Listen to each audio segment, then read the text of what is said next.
Hello, my dear brothers and sisters. Happy Good Friday. Finally, we arrived to this special and important moment during this Triduum, this celebration of the Paschal Mystery.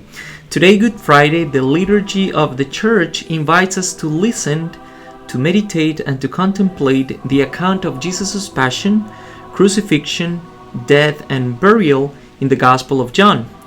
This is a long section, 2 chapters, almost 2 chapters, and we're not going to read all this section, but I only want to give you a guideline to read it and to get the most of it.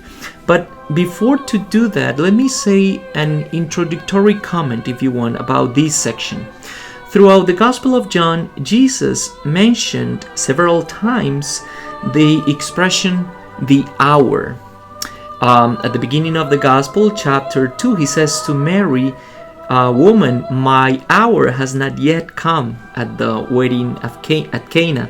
And then in chapter 4, he says to the Samaritan woman, "The hour is coming when true worshippers will worship the Father in spirit and truth."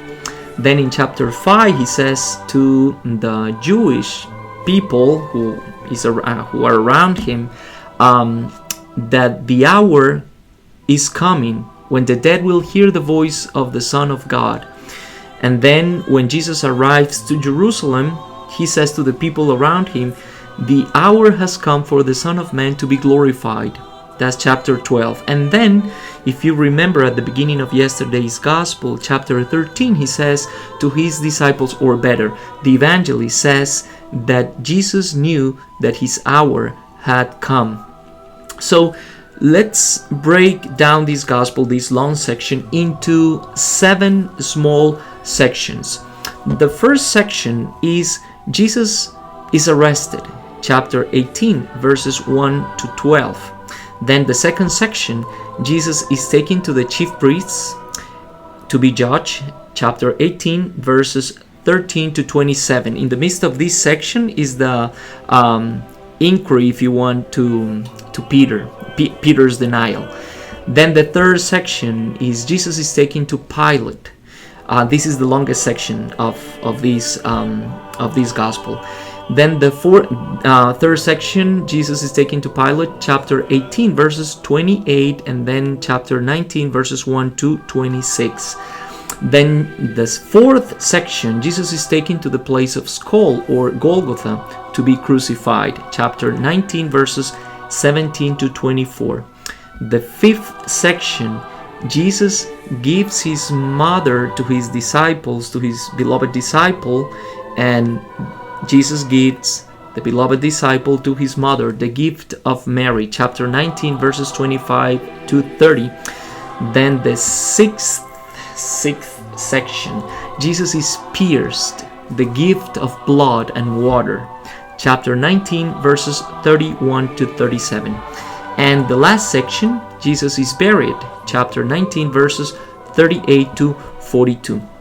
When you break down a long section, it's easier for you to, first of all, to understand the many details that you can find in this particular section, but also to perceive in the story how the evangelist is telling us that this is truly Jesus' hour. This is the hour of Jesus in the many details. And pay attention to the movements of the different characters, the movements of Jesus in the entire section, the movements of the people who are judging Jesus, the movement of his disciples, the movement of different people at the end in the burial section, chapter 19, the last section, the 2 new disciples, and so on and so on. It is interesting to notice the movement of people during these 2 chapters. So on Good Friday, we celebrate the hour of Jesus, an hour that is not measured chronologically,